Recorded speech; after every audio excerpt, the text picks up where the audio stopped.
Good afternoon, YouTube. My name is Ian, and it is Sunday, so I'm bringing you a video for your Paperboy collaboration channel. This week's topic is tips and tricks for passing.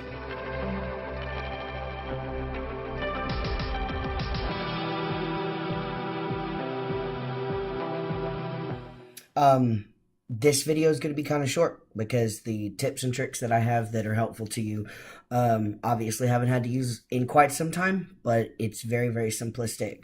Number one, first thing, binding. From the research that I've done in my own personal experience, the only safe way to bind for any length of time is with a real binder. You can get them all over the place. G2BC, I think, is one company. Underworks is a huge one, especially if you're a bigger guy. So make sure that you're very careful with the sizes and use sizing charts because binding is not ideal and can cause permanent damage if done incorrectly. So you don't want to go with anything too tight, obviously. So definitely don't wear your binder for more than 6 to 8 hours, I think is what it recommends. And I've found that to be the case. If you can avoid it, don't do that. And always be careful when binding. So that is great. It helps hide your chest. The second one is packing. So you can get really cheap packers that actually give the appearance of having a penis for like $12. There's one that I've had for 5.5 years now, maybe 6 years. It's called Mr. Limpy. Just something to put in your pants. No big deal. Be very careful with size because you don't want to have this huge bulge. That's not natural at all. And men's penises have a tendency to be between their legs, a lot lower down than you would expect. So when you are packing, make sure that you get appropriate, tighter fitting underwear or a jock strap and wear it more between your legs. You don't want this huge bulge on top of your pubic bone. So just kind of keep an eye out for that and look at pictures and see, what it looks like on guys, where it's supposed to sit. The third bit of advice that I have is that, especially if you have a larger chest, vests and button downs are your best friends. If you can find a way to incorporate a vest in your wardrobe and have it look awesome and stylish, do that because it's everything. It helps cover and hide the illusion of the natural bumps that you're going to have, regardless of, how well you bind, regardless of how large your chest is.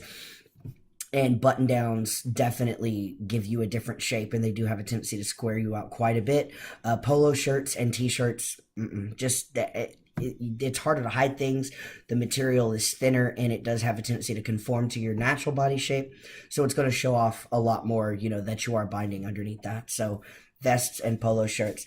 And then the last and most important thing that I have is confidence. If you are, early on or pre-medical transition, and you want to pass better, don't try deepening your voice falsely because it just reads as weird. Just walk with confidence. Generally, men out in the world don't care what's going on around them.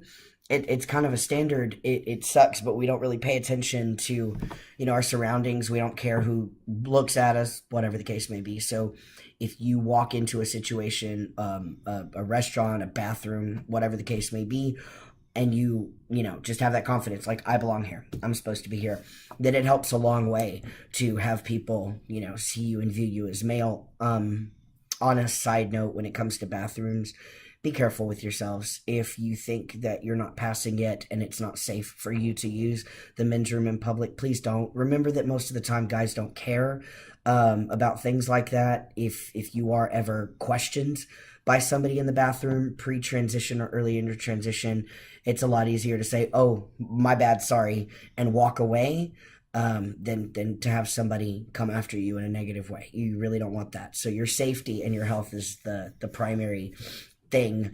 Anyways, those are my hints and tricks for passing that I used to use back in the day, and it definitely took me a long way. So if anybody has any, questions or comments or anything for me, you can feel free to leave them below, and I'm definitely down to respond to those. As always, make sure you check out the next video that you're going to find in the little box that's about to pop up right here, and subscribe so you can keep up with everything coming up in our channel. English, I swear I speak it. And if you're interested in becoming a paperboy, you can find instructions on how to do that in the description box below. So make sure you check that out as well. Thanks so much, everybody. I will see you next Sunday.